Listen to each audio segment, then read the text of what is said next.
Yeah.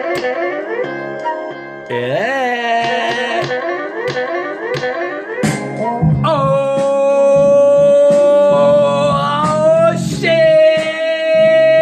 We're back again, people. We're back again. Weekend beat time, and we turn some of these into beautiful beats. So without further ado, this is Weekend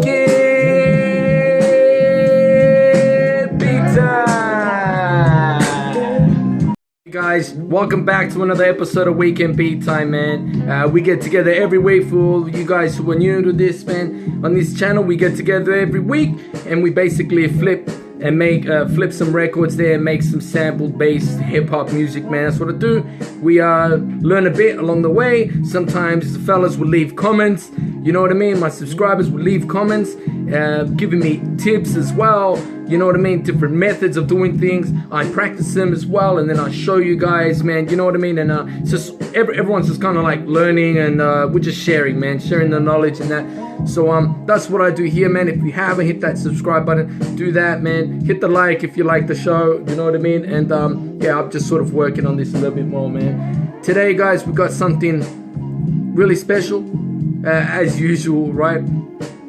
Just developing some new styles, some new methods and all that when it comes to sampling, and just making sure I'm covering some of that knowledge, man. So I hope you guys enjoy the show, you know what I mean? And you know what I mean? Peace. Alright guys, we got Carl Carlton. Carl Carlton is going to be one of the samples I use, and I'm using a track called Let Me Love You Till the Morning Comes. Alright, this is Carl Carlton. He's an ugly guy, man, but I mean, look at this guy's physique and shit. I wish I had a fucking body like that, like this. Alright, man, so anyway, I'm gonna play the sample. There's something interesting about this sample and how I want to sample it. I want to do it in two parts. I'll explain to you why. Alright, man, let me show you. Alright, so the way I'm going to sample this, right, this introduction here, yeah, let me just stop this for a sec. This introduction here basically plays the same rhythm twice. 1, 2, right? But when the track comes in, it has like a different sort of, like an introduction style at the start. Plays the rest of the track, and then it plays it again, that loop, but then it has an outro type of sample on it. So what I'm going to do is, instead of sampling this all at once, I'm going to split it. Right? I'm going to sample it twice. This is going to be one program or one set of samples, and this is going to be another. The reason why I'm choosing to split the two is so that visually, when I am creating a loop or something, I could grab the characteristics of this first one, and it will have one particular style. And if I want to flip it, I could then focus on that second one. You know what I mean? And that second one could lead me into a chorus because it has this outro part, all right? I'll show you quickly the record, man. You guys will understand, auditorily what I mean, all right? Let's jump into it. All right, so check this out, right? So at the start, it's got like this, and then it plays the track, right?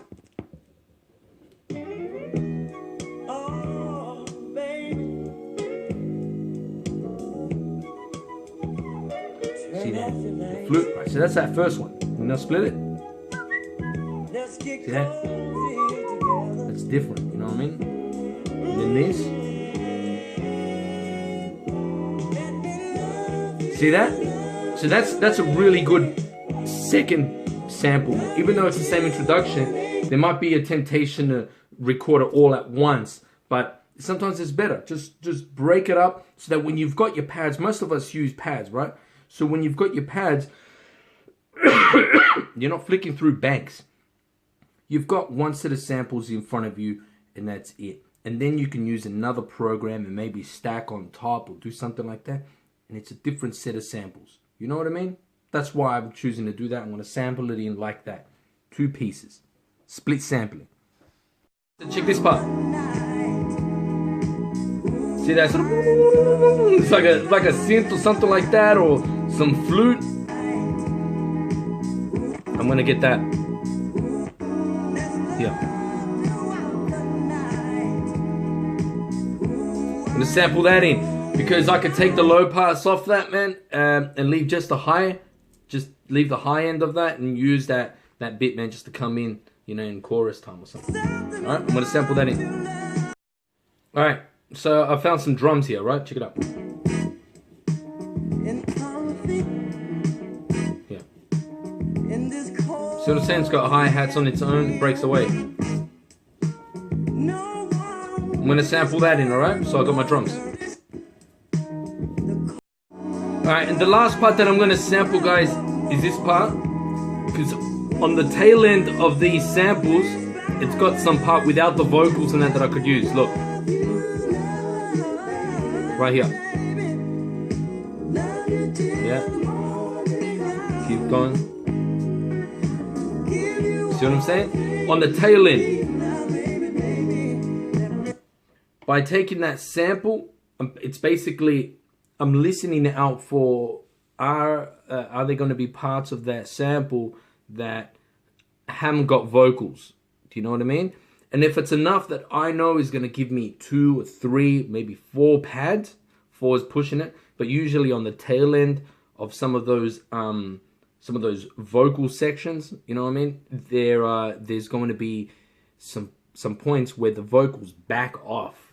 And when the vocals back off, they let the instrumental just play on its own. And then you can grab that 2 or 3 pads on the tail end of that sample and turn it into 4, 5 pads. You know what I mean? And that could potentially be something you could stack on top, or a chorus or something like that. So I'm actually pretty happy with this sample here. So again, guys, it's Carl Carlton, and it was Let Me Love You Till the Morning Comes is the song that I use, right? Is the track. And I've sampled all these little bits and pieces, man. Not using Carl's voice or his lyrics or anything like that. And of course, whenever we flip, or whenever I flip samples, I try not to leave them so that they sound anything like the original, man. You know what I mean? Because I want it to be, I want my music to be its own music. I don't want it to be just a rip-off of these musicians. You know what I'm saying? That they made their music, took their time to make that, and I don't want to be a biter. Hey guys, I've got a Freddie King, Texas Cannonball, and the track is called "Reconsider Baby" by Lowell Fulson. Right, Lowell Fulson. This is on a record that I have here. Right, that's the cover right there. You know what I mean? The guy's smashing through the ground. Bunch of fucking echidnas and shit, and antlers fucking running everywhere. It's crazy. Now, pardon me. What I'm using this for is for the drums. I was going through the drums of our last sample, and it's just not my favorite, man. You know what I mean? I'm not a fan. So I'm using a bit of slow blues. Slow blues is really good because they're playing minimal. The vocalist isn't all over it, and sometimes you get some drums and snare drums in that, and they're really big. But you know what I mean? Because of the tempo is slow enough to give you a clean hi-hat, a clean snare, and a clean kick drum. Do you know what I mean? You'll see what I'm saying when I play the track. All right, so just remember, the track is called "Reconsider Baby" by Lowell Fulson. I think Freddie King is performing this track. See, look. See how it's slow? So I'm going to sample that. And then I'm going to scavenge through the sample that I've just sampled. I'll look for it and I'll try to get a clean snare. Alright? If I don't get a clean snare, it's not panic time, right? I'll show you a little something that you can do. All right. Let me just sample this. So like I was telling you, now I'm going to start flipping. I've chopped everything up. I like to just trim on both sides of the sample, right? Trim on both sides of the sample and then count how many pads I have, and then I like to just slice. If you've watched this before, you guys know that's what I like doing. Now I've done the same to that that drum sample. Excuse me. Started smoking again, man. That's a bad habit. Yeah, started smoking cigarettes again. Bad habit. I need to kick that shit because I'm already starting to cough, man. Alright, anyway. So I've got the samples here, right? You can see that they got spill. What? So what I need to do is go to my trim, and what I'm going to do is cut that bit off.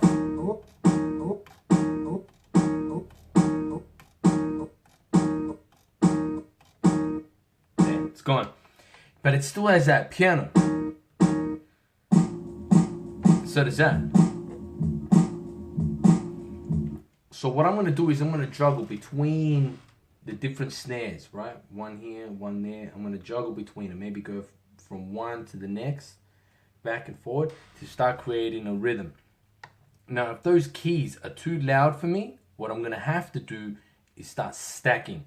Meaning, if I need to give it some sharpness, I'm going to have to resort to going through my other, my inventory of samples and of drums and look for a rim shot or look for a really sharp snare.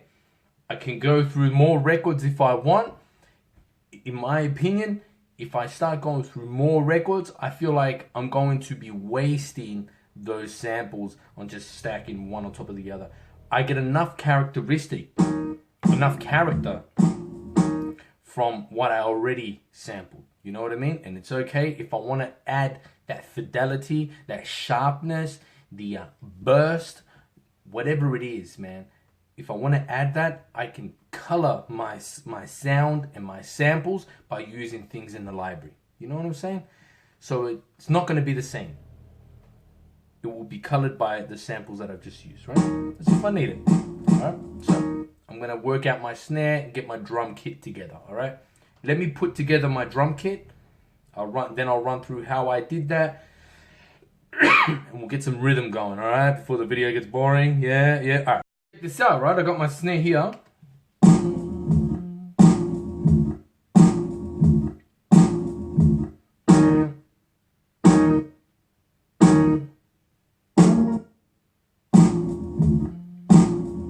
All right? It sounds really weird, man, but it's only for color, right? It's only for color. Now I got my hi-hat. My hi-hat comes from that Carl Carlton sample. It's right there. Good hi-hat. Now I'm gonna put my hi-hat on top of that, all right? The pattern I'm basically going to play right through it because my snares haven't got like too many hi-hats running through it, man. So I reckon I'm gonna play this high swing and yeah, just start jamming with it. All right, I'm gonna do that quickly. I'm gonna be alternating. I'll use this technique often, right?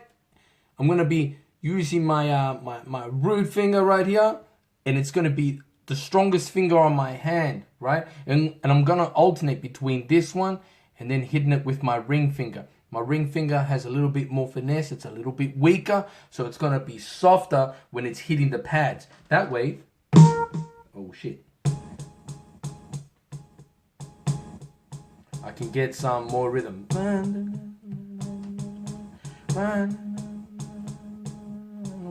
Like that, right? That's what I'm gonna do to give myself the finesse to start allowing the instruments to start coming in and out of the track. In and out of the track, all right? I'm gonna do that. So one thing that I like doing and putting on some beats is what I've heard someone like Jay Dilla do, right? Mobb Deep, I think Prodigy, I think, you know, had a similar sort of sound where they'd have a kick, but it wasn't thuddy. It was actually really, really muggy, but it had this bass, yeah, that it would bring out, and it was great. It wasn't a hard-hitting kick, so it was like, look at me, I'm in the beat, you know what I mean? But it was just there. Almost like if it was a bass sort of thudding around. So I got that, right? Hear that right on the tail end? That part. Grab that. Grab that last bit. And then put a low pass on it, right? So it goes.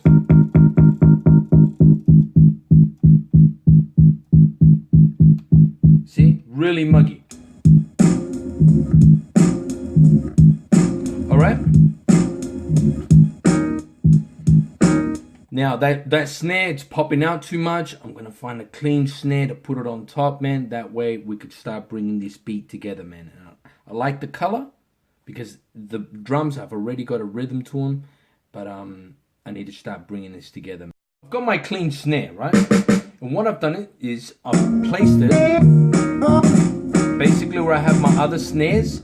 I've placed it in that same sample bank, right? In that same program. And I've placed it, I've just replaced one of the samples that I'm not going to be using, right? So it's sitting at the top there. Now, instead of going back and making them all play at the same time, I'm going to do this on a separate track. That way I could take these samples that I've used, I could take those samples and I could bring them down and I could EQ them and mess with them as I need to. Do you know what I mean? But not interrupting the clean snare, because the clean snare is going to provide us with the consistency that I need. Alright guys? Alright, so I'm going to layer that on top, man. Basically just going to be going over the top of it like this, you know? You know what I mean? Just like that. I'm going to keep going. Alright. Alright, I'll keep doing that. No worries. See guys, and all we're really trying to do is create a type of break. You know what I mean? That's really the heart of this sample-based hip-hop, man, is to create, you know what I mean? Like, because in the very early stages of this type of producing, they would use breaks. These samplers didn't have sequences, you know what I mean? They did come out later on, but earlier on, man, they would sample a break into it and just loop the break with using the loop functions on this, man. So that's what we're trying to mimic. We're trying to mimic the feel of a break. The break would come in different parts of the song, and so therefore would have different bits and pieces running through it, spilling onto those drums, man, and you'd hear them on repeat throughout the song, man. So don't worry that it sounds a little bit quirky, or it's got a very you know, unorthodox sound running through it, man. Don't worry about that shit. You know what I mean? Don't worry about it. It's just giving it and making it like a sort of break. That's all. Now I've got in one of my bass samples, put a low pass through it. It's got a good bass.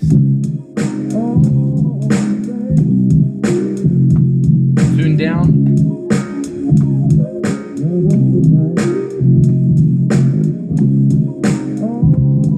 Ooh, yeah.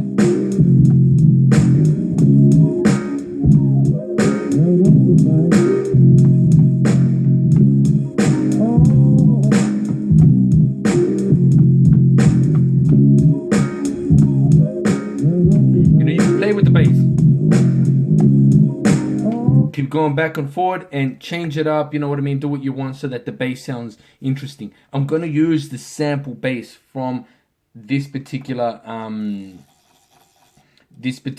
sample. You know what I mean? It was this one, I believe it is. This one. Oh, baby. Alright, so I used that one, the one that we got from Carl, and I tuned it down 3 because I like it playing it slower. Do you know what I mean? And also, because this is at 90 BPMs, the samples won't make it, and I kind of like to tune it down, man. I like the feel that gives me, man. So I use that. Alright, I'm going to put down that first layer, which is like the bass layer, the low pass layer, man. Very common in sample-based hip-hop, man. So the lowest part, and then I'm going to start stacking on top of it, alright? And that kick drum that we put in, that kick drum, because it has a low pass, it kind of accents as a bass as well, man, which is really good. It's not coming in really thuddy. It actually complements and plays in tune and in the same likeness as the sample that we've got here with the low pass. You know what I mean? Because the kick is the same style. The kick is the same sort of style. Alright? Alright. Let me put that first layer on. Now, you remember I was telling you guys about this first part? That I said I was going to sample it in 2 different sections because one had like this introduction type of part. So I'm going to use that part now. That part. Alright, I'm going to use that part. And I'm going to use that now as an echo, right? To start adding character to the low pass, right? So all I did was I went, Now, sorry, I've got a couple of filters in there because I don't want to put the whole sample in flat. You know what I mean? I've got my pieces of sample right here, my low pass. I don't want to just sit it on top and just cover the whole thing. So I just want to create a little bit of a band.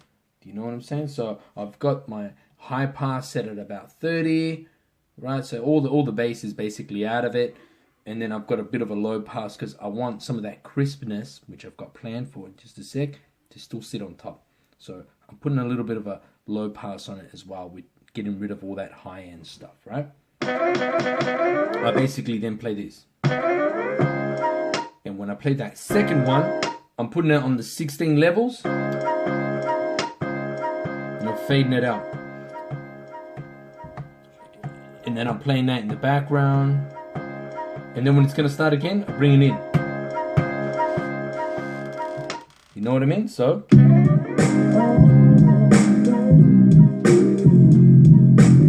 see, it's playing in the background.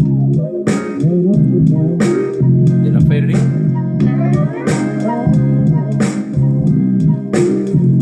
Alright, so I'm going to continue going on with that, man. I'm going to continue with this, alright? Cool. Okay, man, so you remember I was telling you guys that I was sampling something and that I was trying to pick up the piece that was on the tail end, right? So I'm going to play the 16 pads. I pitched them down to 3. Now look, I've pitched everything down to 3. That's the key that I'm playing on. It might be different to your ears. You may not like it. You know, because you may be accustomed to just hearing things on key like G minor and G major and I don't know what the fuck else, right? So those sorts of chords.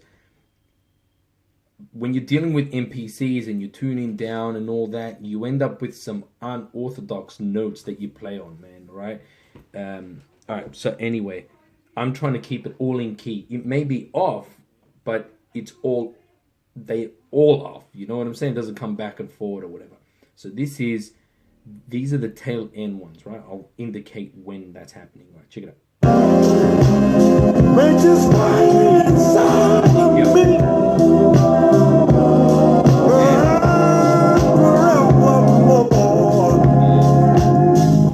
See, there's a whole lot of spill everywhere, but out of these 16 pads, I've got this one, and I've got this one, which I really like those two. Why? Because it's got an instrument running through it that I can stack. So what I'm going to do is I'm going to soften those pads so they don't come in hard like this, right? I'm going to soften the edges. I'm just going to leaf my samples a little bit. Just bring them down, smooth them out. Just like that. So I'm using my envelopes, right? Check it out. It's going to come in softer, right? Look, check it out. Too soft, right? Just come in just a little bit, and I'm gonna make sure that it ends a bit soft. And this one as well, I'm gonna do the same.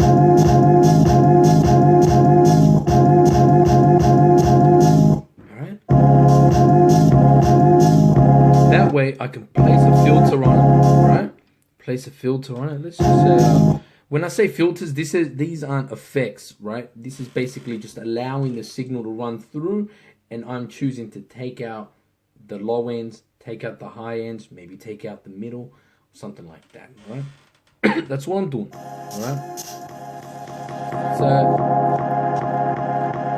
this is called a band pass, right? Basically just getting a band of frequency and allowing that to pass through. Alright, let's just say I'm doing that one. On my PC it's a 63 or whatever, right? Anyway, I've got those two sounds. Now when I play the rest of my track, right? When I play the rest of my track, oh shit. When I play it,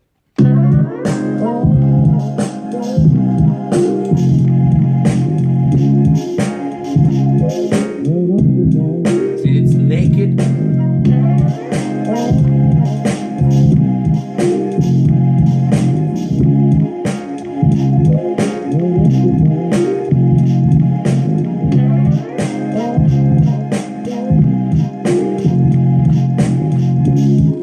Back that off. See what I'm saying?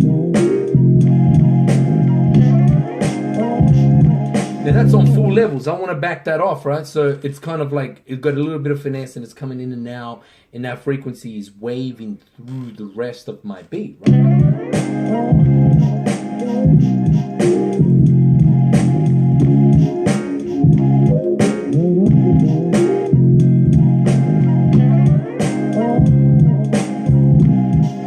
Subtlety, that's the key. Now I'm going to play that on it.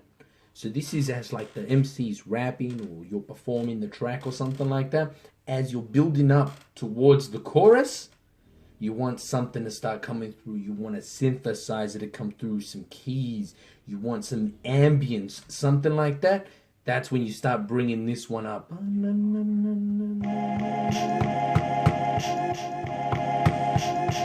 Start bringing that up. You know what I mean? Building up the track. All right, I'm going to lay that on it. All right, guys, man. So I took that sample, that tail end sample. Remember I split those two, and I've been sort of showing you guys like this, right? That I had the introduction and it allowed me to play that.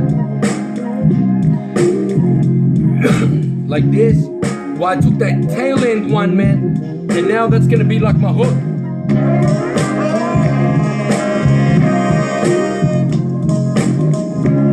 You know what I mean? Sounds good. Sometimes, you know what, man, sometimes you don't need a hook or anything. You just need a good sample, you know what I mean? Just to drop on you as your hooks, you know what I mean? Yeah, I should've listened when my own man told me, when you're a champ, every motherfucker in your corner wants to chant. But listen up, cause it's a fact. It's not until you on your back, people trample over you to get your stack. What comes over you when you react ain't nothing to be proud of. Only just two things come from that. Either the cops come arrest your ass, or you ain't never gonna change cause you living in the past. Shit, I wish you would've thought of that. When I knocked on the door, my boy's flat. He opens it and talks like he just seen a ghost. A lone soul, I don't know, but the cops took my stash. Now I got a couple grand. I'm sorry bro, but I ain't got a fucking dime. But I got a hustler's mind and plenty of the drive. How's that? Hell yeah, we make 2 G's that night. But instead of paying it back, you smoked it through the pipe. How's that? Now you're laughing now. Yeah.